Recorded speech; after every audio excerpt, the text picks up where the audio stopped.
You may know him from his dressing gown wearing, Weetabix eating, banger dropping antics. You may know her from her infectious vocals and collabs with the likes of Sammy Virji and Hamdi, gracing the best stages in the world.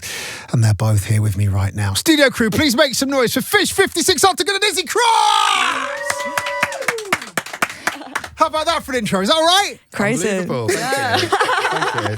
Thank you. Thank you both for coming in to see us today. You're going to be with us for the next hour, but let's kick off with the reason why you're here today. Your collab, Dreaming, open brackets, feelings, close brackets, is this week's Jam Hot Record of the Week. I want to know the story behind this. Where did the genesis for the idea of this record come from? Oh, cool. Okay, I'll go first. Yeah. So on my channel, I play music like ranging from like the late 80s all the way through to the current. And I've been producing music for a little while, and I wanted to do something that tied that together. So the track itself is a remake of Dreaming by Rough Drivers featuring Areola, which came out in the late 90s. And that's actually by Chris. He was half of Rough Drivers, who's my manager and also my friend as well.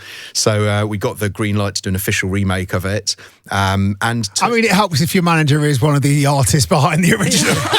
Yeah, totally, of course. Let me just check on the clearance.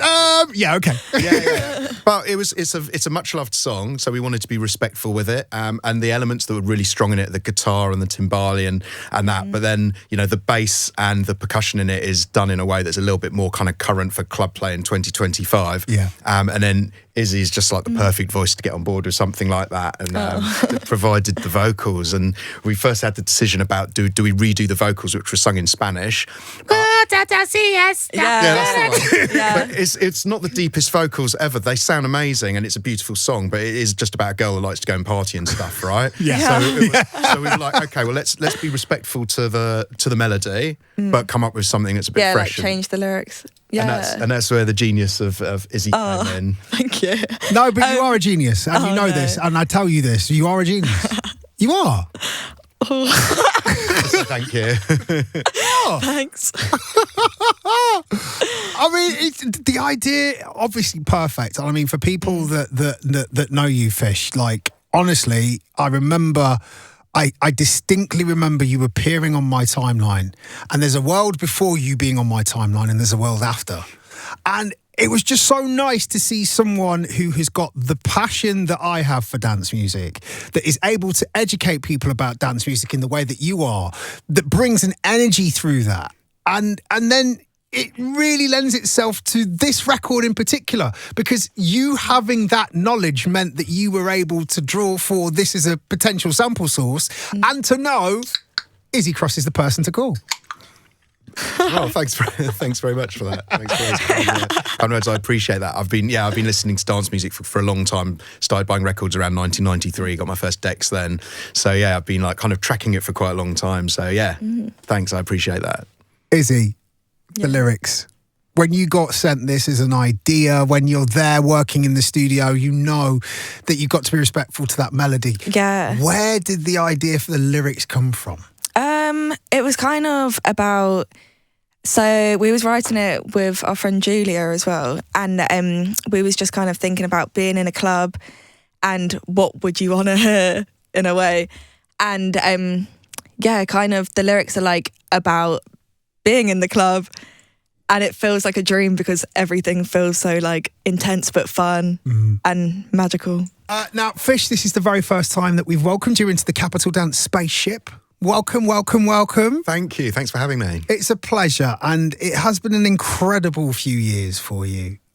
Talk me through how things are for you right now in the moment. How are you feeling? Are you okay?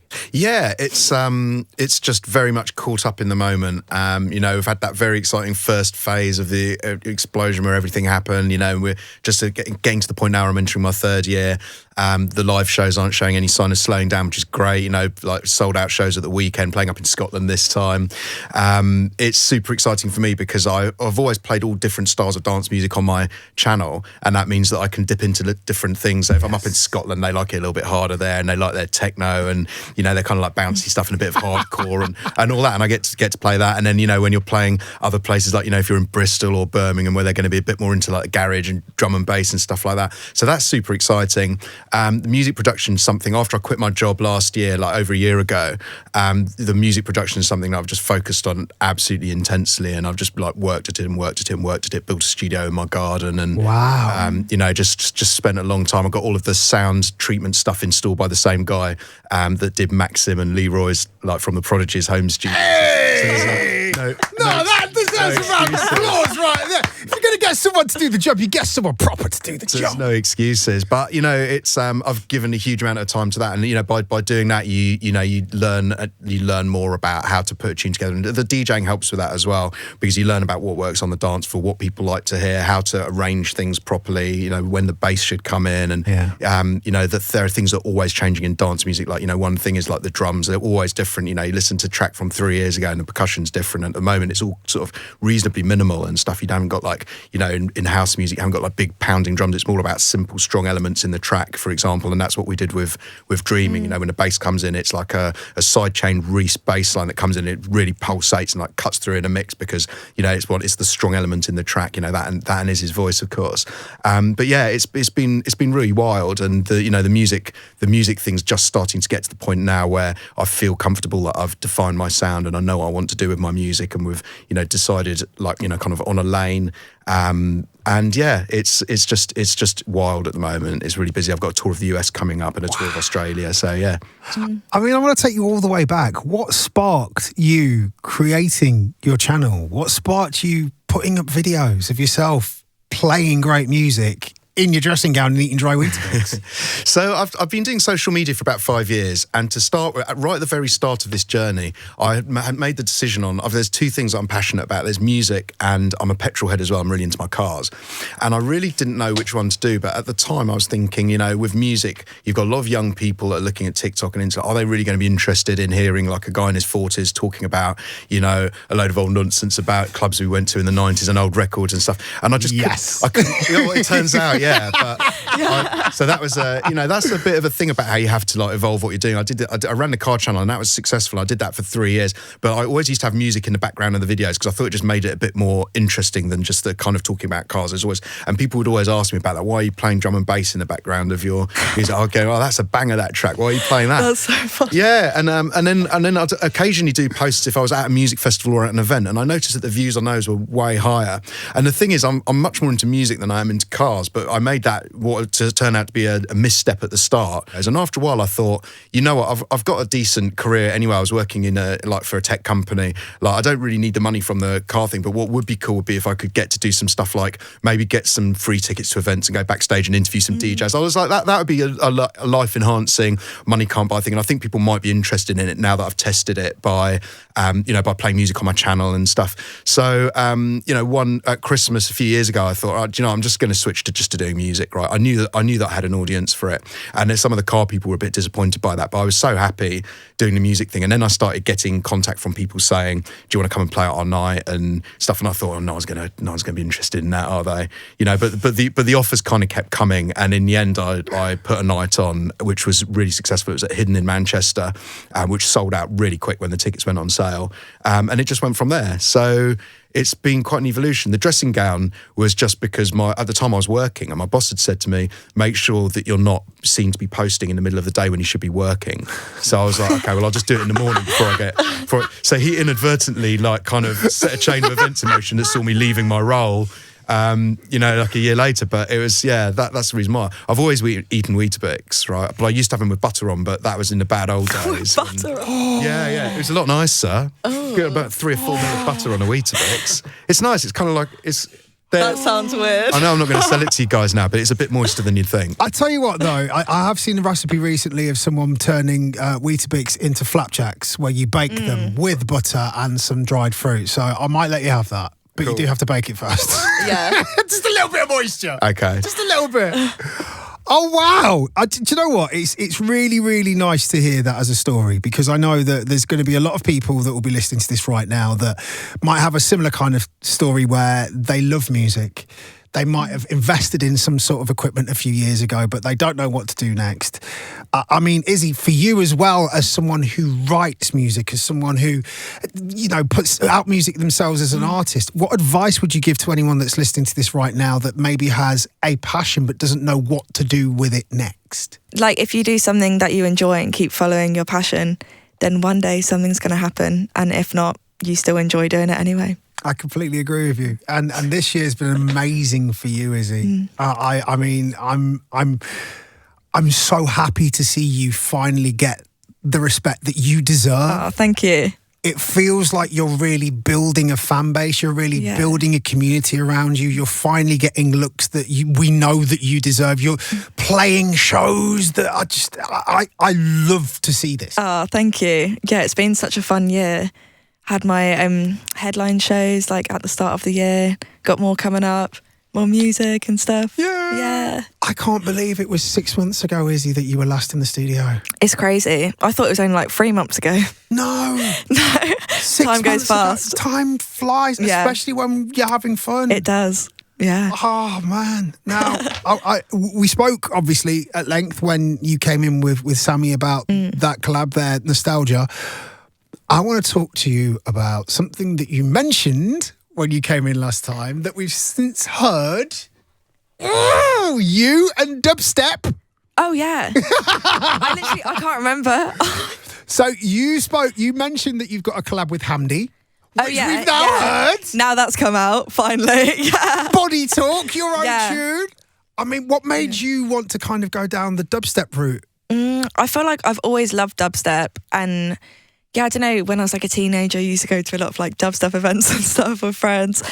And I've always wanted to make some dubstep. So, yeah, finally it happened. Is there anyone in the scene that you'd love to work with, maybe from the teenager rave days? Because I'd love to see you with like an MLK or a Flux Pavilion. Yeah, do you know what? Scream and Banger. Yeah, I would love to work with Scream and Banger. I would love to do that. I'm dying. I can hear it in my head. It'd be so fun. Yeah. I can hear it in my head. Yeah, I've also got, I think I've got a session with Flux Pavilion coming up. So maybe that. Because they've just re-released their track. What was it called? I Can't Stop. Their big one. Yeah. I Can't Stop. It's like, it was a big one from about 10 years ago. Yeah. Right? They've just done a new version of it. He's done a load of VIP reversions of all of his old stuff, so that he owns it. He's done a Taylor Swift. Yeah. So that he now finally owns the masters again. Do you know what? He's a genius. Yeah, he is actually. But like one of those geniuses that will, I'll wait until you've had your session and we'll talk afterwards. Yeah. Oh, that's really exciting. Do you know what? That's really as you can tell, that's really exciting for me. It does feel like, you're almost doing a John Summit though, where you're collecting dance music genres like Infinity Stones. No, I feel like I am. But I love it. So. Are there any genres left that you want to try? I haven't done bassline. Do you know what?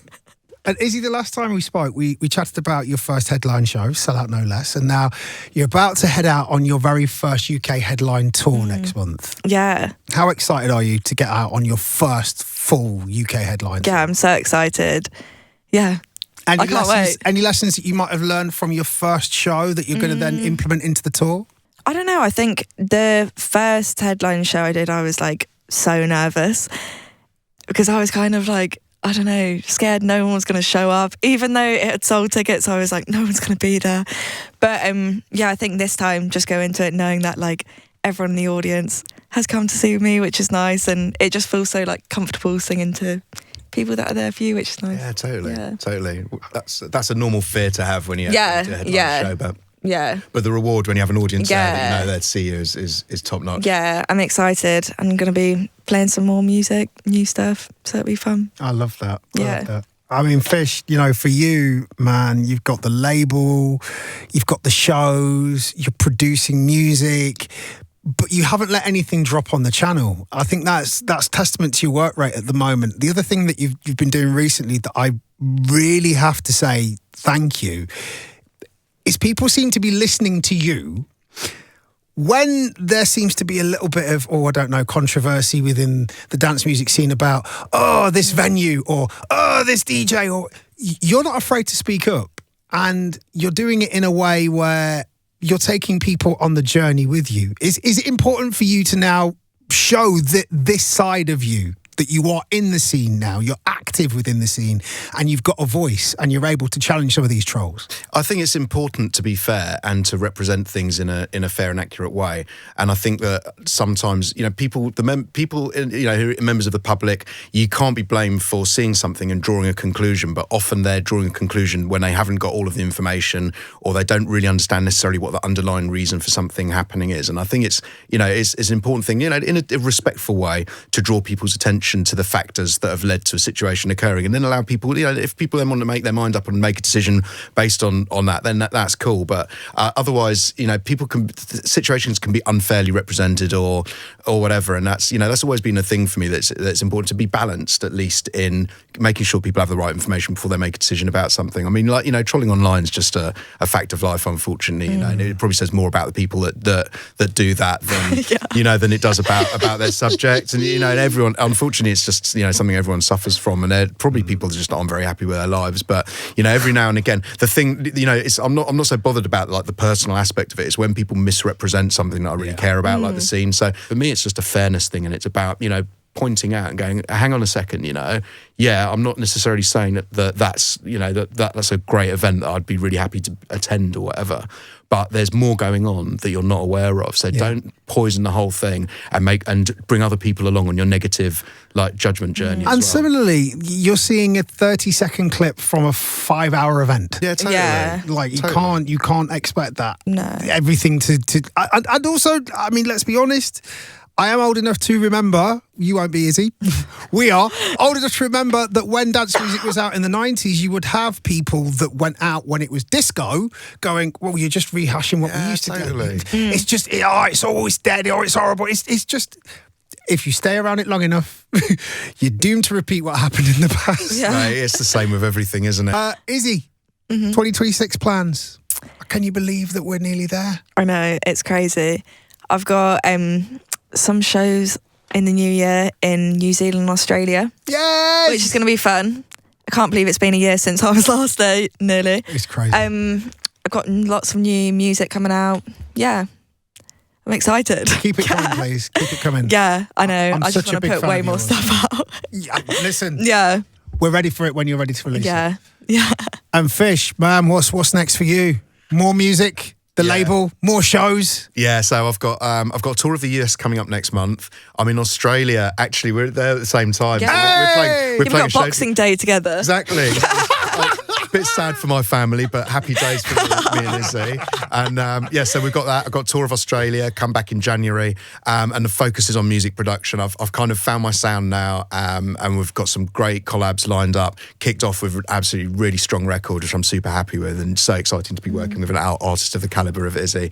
And we've just got a number of these, which are going to be focusing on bringing them out the first half of the year. Got some really strong festival bookings already for next year as well. So yeah, exciting times. We love to see it. We really, really do. And honestly, the door is open whenever you're ready to come and bless us with your appearance once again. Then you know that you are always welcome.